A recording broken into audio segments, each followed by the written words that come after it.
আমাদের তরুণরা ধ্বংস হয়ে যাচ্ছে জুয়া খেলায়, ধ্বংস হয়ে যাচ্ছে, ঘরে ঘরে যুবকরা শেষ হয়ে যাচ্ছে। অনলাইন জুয়া, বিভিন্ন টিভি চ্যানেলগুলো বাংলাদেশে একেবারে লাইসেন্সধারী টিভি চ্যানেলগুলো বিভিন্ন অনুষ্ঠানের ফাঁকে ফাঁকে তারা অনলাইন জুয়ার প্রতি যুবকদেরকে আহ্বান করছে, অ্যাডভার্টাইজ করছে, সামান্য কিছু টাকা পাওয়ার লোভে যুবকদেরকে একটা ধ্বংসের দিকে তারা নিয়ে যাচ্ছে। জুয়া খেলায় একজন ব্যক্তি 4 লক্ষ টাকা হারিয়েছে, এর মধ্যে 1 লাখ টাকা ছিল ধারের এবং 3 লাখ টাকা চাকরি করে জমানো। এমত অবস্থায় প্রশ্ন হলো, সে যদি পরবর্তী জুয়া খেলার মাধ্যমে সে অন্তত 1 লাখ টাকাও ফেরত পায় এবং তা উঠায়, তবে কি তা তার জন্য হারাম হবে? এইটাকে বলে খাসিরাত দুনিয়া ওয়াল আখিরাহ, ওয়াযালিকা হুয়াল খুসরানুল মুবিন। আহা, দুনিয়াও গেছে, আখিরাতও গেছে, টাকাও গেছে, আল্লাহও নারাজ হয়েছে। আল্লাহ রাব্বুল আলামিন আমাদেরকে হেফাজত করুন। ভাইরা আমার, আমরা হয়তো ভাইয়ের হালত শুনে হাসছি, আমরা এরকম কত অন্যায় করছি, কত গুনাহ করছি, বেমালুম আমরা আল্লাহর নাফরমানি কাজ করে যাচ্ছি। আল্লাহ আমাকে আপনাকে আমাদের সবাইকে পরিপূর্ণ তাকওয়ার জীবন দান করেন। আল্লাহর বান্দেগীর ভিতরে যে স্বাদ, অন্য কোনো কিছুতে সে স্বাদ নাই। ইবাদতের সে স্বাদ যেন আমরা পাই, সেজন্য নবী আমল শিখাইছেন। 5 ওয়াক্ত নামাজের পরে একটা দোয়া কখনো আমরা ছাড়বো না।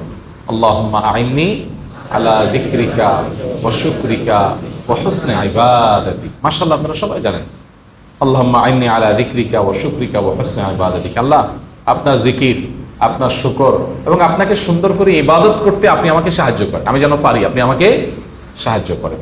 আল্লাহর কাছে চেয়ে নিতে হয়, আল্লাহর কাছে চেয়ে নিতে হয়, আল্লাহ হুসনুল ইবাদত যেন আমি করি। আমাদের ইবাদতের সৌন্দর্য নাই, নামাজ পড়ি সুন্দর না, রুকু সিজদা দিচ্ছি, উঠবস করছি, জাস্ট মানে কিছু ফর্মাল ডিউটি পালন করছি। সূরা ফাতিহা না পড়লে নয়, অন্য সূরা না মিলাইলে নয়, রুকুতে না গেলে নয়, দায় সারছি। ইবাদতকে ভেতর থেকে এনজয় করে তৃপ্তির সাথে, মহব্বতের সাথে, আল্লাহর ভালোবাসার সাথে আল্লাহকে রুকু পেশ করছি না। একজন পদস্থ বড় কোনো মন্ত্রী, মিনিস্টার, প্রেসিডেন্ট, প্রধানমন্ত্রী, কোনো পাওয়ারফুল মানুষ, তাকে যদি একটু রেসপেক্ট করতে পারি, আমাদের কাছে একটু হলেও ভালো লাগা কাজ করে। বিশেষ করে যদি ভালো মানুষ হয়, তখন ভালো লাগা কাজ করে। তো ভালো মানুষকে রেসপেক্ট করতে পারছি, আহকামুল হাকিমিন আল্লাহ রাব্বুল আলামিনের সামনে রুকু করতে পারছি, সিজদা দিতে পারছি, মহব্বতের সাথে তার পবিত্রতা জ্ঞাপন করতে পারছি। এর মাধ্যমে আমার আখিরাত বিল্ড হচ্ছে, আল্লাহর সাথে সম্পর্ক গভীর হচ্ছে, কত ভালো লাগার জিনিস। কিন্তু না, শয়তান আমাদেরকে ভুলায় রাখে। ভুলানোটা শয়তানের কাজ। ওমা আনসানি ইল্লাশ শয়তান, শয়তান ছাড়া কেউ ভুলায় না। ভুলানোর কাজটা করে কে? শয়তানে। এই জন্য শয়তানের সাথে আমাদের ফাইট কিন্তু সারা জীবনের, ভাই, সারাক্ষণ শয়তানের সাথে ফাইট। কোরআনে আল্লাহ তাআলা বারবার শয়তানকে পরিচয় করিয়ে দিয়েছেন আদুউম মুবিন বলে। কি বলে? আদুউম মুবিন মানে কি? প্রকাশ্য শত্রু। দেখছেন কখনো? আমরা কখনো দেখলাম না। আল্লাহ বলেন কি? প্রকাশ্য শত্রু। আরে ভাই, যে শত্রু কোনোদিন দেখলামই না, দেখার কোনো স্কোপও নাই, তাকে আল্লাহ বলছেন কি? তাহলে কেমন হলো না? এটা অপ্রকাশ্য, গোপন শত্রু বললে মনে হয় যে আসলে কি তাই? শয়তান এর অস্তিত্বটা আমাদের কাছে প্রকাশিত না, কিন্তু তার কর্মকাণ্ড যতটা প্রকাশিত, এতটা প্রকাশিত আর কারোর কর্মকাণ্ড না। শয়তান তার কর্মের মধ্য দিয়ে প্রকাশ্য। বুঝেন নাই?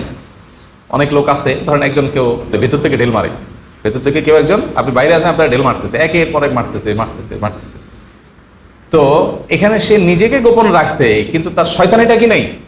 গোপন নাই। এই জন্য আমাদের শয়তানকে মাথায় রাখা উচিত সব সময়। মাথায় কাকে রাখা উচিত? মানে শয়তানের মাথায় রাখা মানে পজিটিভ অর্থে মাথায় রাখা না।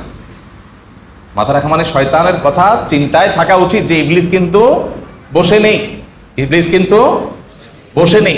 কোন কোন সালাফ তো বলেছেন, শয়তান নেক্সুরুতে যেহেতু ধোঁকা দেয়, কোনো আমলের প্রতি বেশি আগ্রহ তৈরি হলেও চিন্তা করবে ব্যাপার কি, শয়তান কি আমাকে এর চাইতে গুরুত্বপূর্ণ কোনো কাজ ভুলানোর জন্য এই কাম করতেছে কিনা। এই জন্য ভাই, শয়তান আমাদেরকে বিভিন্নভাবে ধ্বংস করে। এই যে ভাই জুয়া নিয়ে প্রশ্ন করেছেন, এই জুয়ার সাথে শয়তানের সম্পর্ক অনেক গভীর। জুয়ার সাথে শয়তানের সম্পর্ক অনেক গভীর। আল্লাহ তাআলা কোরআনে কারীম কি বলেছেন? ইন্নামাল খামরু ওয়াল মাইসিরু ওয়াল আনসাবু ওয়াল আজলামু রিজসুম মিন আমালিশ শাইতানি ফাজতানিবুহু। শয়তানের নিকৃষ্ট কর্মকাণ্ডগুলোর মধ্যে থেকে এই জুয়া। আজ আমাদের দেশে ফুটবল, ক্রিকেট, বিভিন্ন খেলার উপরে ভর করে আমাদের দেশে প্রবেশ করছে তরুণ সমাজের মধ্যে। এখন সাধারণ স্ক্রিনে খেলা দেখছে, সেখানে বাজি ধরছে টাকা দিয়া, ঘরে ঘরে, এলাকাতে এলাকাতে। এবং এটা এমনভাবে ব্যাধির মতো ছড়ায় যাচ্ছে যে এই ব্যাধি থেকে আমাদের তরুণ প্রজন্মকে রক্ষা করা খুবই কঠিন। এই সমস্ত খেলাধুলার উপরে ভর করে এই জুয়া সারা দেশে বিস্তৃতি লাভ করছে, তরুণদের মধ্যে বিস্তৃতি লাভ করছে, এবং মোবাইল অ্যাপের মাধ্যমে এটা ব্যাপকভাবে বিস্তৃতি লাভ করছে। অনলাইন জুয়া ব্যাপকভাবে বিস্তৃতি লাভ করছে। তো যেভাবে প্রশ্ন করেছেন তাকে বলবো, জুয়া খেলে যে টাকা চলে গেছে সেটা উদ্ধার করার জন্য আবার যদি নতুন করে জুয়া খেলেন, যে ঠিক আছে আগেরগুলো উদ্ধারের জন্য আমি খেলি, তা আগেরগুলো উদ্ধার হবে গ্যারান্টি কি? উদ্ধার হবে না হয়ে বরং আরো তো চলে যেতে পারে, কি বলেন? আর যদি উদ্ধার হয়ও, কথার কথা, তো সেক্ষেত্রে শয়তান, যে শয়তানের কাজই হলো জুয়া খেলানো, জুয়ার সাথে শয়তানের নিবিড় সম্পর্ক আছে, সে আপনাকে উদ্ধারের পরে বলবে 1 লাখ উঠছে, আরো তো 3 লাখ আছে, উঠাও। এরপরে বলবে ঠিক আছে আর 2 কদম বাড়ো, প্রত্যেকবার কি আর ধরা খায় মানুষ, এবার হয়তো লাভ করবা। এই জন্য চক্র থেকে আর বের হওয়া যাবে না। আর শরিয়ার দৃষ্টিকোণ থেকে ওই যে টাকা চলে গেছে সেটা উঠানোর জন্য আর জুয়া খেলার কোনো সুযোগ নাই, পরিষ্কার হারাম হবে। হ্যাঁ, আপনি আগের টাকা যে নিয়ে গেছে, এখন নতুন করে যদি আপনি টাকা জিতেনও, সেটা কার কাছ থেকে নেবেন? আর আগের ক্ষতিপূরণের জন্য নতুন করে আবার জুয়া খেলা, এটা জায়েজ হবে না। বরং এক কাজ করেন, দেখেন শয়তান যে এখানে কুবুদ্ধি দিছে এই ভদ্রলোকের, দেখেন এটা একটা আইডিয়া, মানে একটা আইডিয়া দিছে, এর একটা ক্লু এখানে দেই। সেটা হলো, আচ্ছা যেই টাকা চলে গেছে এটা উদ্ধারের জন্য জুয়া খেলতে বুদ্ধি দিছে শয়তান। কেন শয়তান এই বুদ্ধিটা দিতে পারলো না যে ওইটা উঠার জন্য তুমি এখন জানতো মেহনত করে ব্যবসা শুরু করে দাও? কি বলেন? এই বুদ্ধিটা দেওয়া যেত না? কিন্তু না, শয়তান তারে এই যে কুবুদ্ধি যে শয়তান দিছে তার প্রমাণ হলো এটা। সুবুদ্ধির আলামত হইতো কি? ভাই জুয়া আমার 1 লাখ টাকা গেছে, আগে আমি 8 ঘন্টা ডিউটি করতাম, এখন 12 ঘন্টা না 14 ঘন্টা ডিউটি করবো, ওভার টাইম করে করে 1 লাখ আমি উঠাই ফেলবো। অথবা আগে আমি ব্যবসা করতাম যতটুকু মনোযোগ দিয়ে, এখন তার ডাবল মনোযোগ দিয়ে ব্যবসা করব, বেশি সময় দিয়ে ব্যবসা করব, দোকানটা আগে সকাল 9টা খুলতাম, এখন ফজরের পরে খুলে ফেলবো, যাতে করে কাস্টমার 2-4টা বেশি হয়, 2-4 পয়সা বেশি আসে, এই 1 লাখ আমাকে উঠাই ফেলতে হবে। শয়তান কখনো সুবুদ্ধি দিবে না, আদৌ মুমিন সে শত্রু, কুবুদ্ধি দিবে। এই ভদ্রলোককে শয়তান কুবুদ্ধি দিছে। তো যিনি প্রশ্ন করেছেন, আমি জানি না উনি এখানে আছেন না অনলাইনে কেউ প্রশ্ন করেছেন, যে ভাই হন না কেন, তাকে বলবো দয়া করে শয়তানকে বেইজ্জত করে তার মুখে চুনকালি মেখে দিয়ে জীবনের তরে হিম্মতের সাথে সাহস করে হারাম থেকে বের হয়ে আসেন। বান্দা যখন তওবা করে বের হয়ে আসে, আল্লাহ বান্দার সব গুনাহ মাফ করে দেয়। আপনার টাকা হারিয়েছেন, যে গুনাহগুলো হয়েছে, এগুলো সবগুলো আল্লাহ মাফ করে দিবেন। ইন্নাল্লাহা ইয়াগফিরুয যুনুবা জামিআ লা তাকনাতু মির রাহমাতিল্লাহ ইন্নাল্লাহা ইয়াগফিরুয যুনুবা জামিআ। আল্লাহর রহমত থেকে নিরাশ হবেন, আল্লাহ সব গুনাহ মাফ করে দিবেন, আল্লাহ ওয়াদা করেছে। আল্লাহ আমাদেরকে গুনাহ থেকে বের হয়ে আসার তৌফিক দান করুন। তওবা করার হিম্মত সবাই হয় না ভাইরা আমার। সৎসাহস, 5তলা বিল্ডিং থেকে লাফ দেওয়া, এটা যতটা সৎসাহসের কথা, এর চেয়ে বড় সৎসাহসের কথা হলো একজন একটা হারামের সাথে জড়িত, তিনি এটা ছেড়ে দিয়েছেন, আল্লাহর ভয়ে ছেড়ে দিয়েছেন, আর সেদিকে ফিরেন না। এটা হলো প্রকৃত সৎসাহসের কথা, এটা হলো আসল সাহসের কথা, আসল বীরত্বের কথা। তওবা করে জীবন পরিবর্তন করে ফেলতে পারা। তওবা না করে গুনাহের মধ্যে ডুবে আছে অনেকে আছেন, মোবাইলের গুনাহে লিপ্ত, হারাম মেয়েদেরকে দেখছি, হারাম ভিডিও দেখছেন, এটার মধ্যে তিনি ডুবে আছেন, মানুষ জানে না কিন্তু গোপনে তিনি দেখছেন। ঘরে ঘরে অহরহ জনে জনে গুনাহ আজ ছেয়ে গেছে। ইবাদতের স্বাদ নষ্ট হওয়ার অন্যতম কারণ হলো চোখের গুনাহ। চোখের গুনাহ যাদের মধ্যে থাকে তারা ইবাদত তৃপ্তি পায় না, তারা ইমানের স্বাদ পায় না। এর চাইতে বড় শাস্তি আর কিছু নেই। আখিরাতের শাস্তি তো আছেই, দুনিয়াতে আল্লাহ নগদ শাস্তি দেন যারা চোখের গুনাহ করে।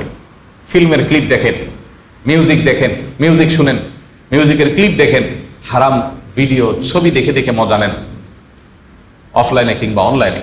তাদের দুনিয়াতে আল্লাহর পক্ষ থেকে নগদ শাস্তি হলো ঈমান এবং ইবাদতের স্বাদ তাদের কপালে থাকে না, তুলে নিয়ে যায়। তারা ইবাদত করলেও করে দায় সারার জন্য, স্বাদের জন্য, তৃপ্তির জন্য, তৃপ্তির সাথে তারা করে না। এই জন্য জুয়া সহ সমস্ত হারাম থেকে আল্লাহ আমাদের বের হয়ে আসার তৌফিক দান করুন। আমাদের তরুণরা ধ্বংস হয়ে যাচ্ছে, জুয়া খেলায় ধ্বংস হয়ে যাচ্ছে, ঘরে ঘরে যুবকরা শেষ হয়ে যাচ্ছে। অনলাইন জুয়া, বিভিন্ন টিভি চ্যানেলগুলো বাংলাদেশে একেবারে লাইসেন্সধারী টিভি চ্যানেলগুলো বিভিন্ন অনুষ্ঠানের ফাঁকে ফাঁকে তারা অনলাইন জুয়ার প্রতি যুবকদেরকে আহ্বান করছে, অ্যাডভার্টাইজ করছে, সামান্য কিছু টাকা পাওয়ার লোভে যুবকদেরকে একটা ধ্বংসের দিকে তারা নিয়ে যাচ্ছে। তো এগুলোর জন্য সংশ্লিষ্ট কর্তৃপক্ষের কড়া নির্দেশনা দরকার, পদক্ষেপ দরকার, যাতে করে যুবকরা এই সমস্ত বকে যাওয়ার হাত থেকে রক্ষা পায়।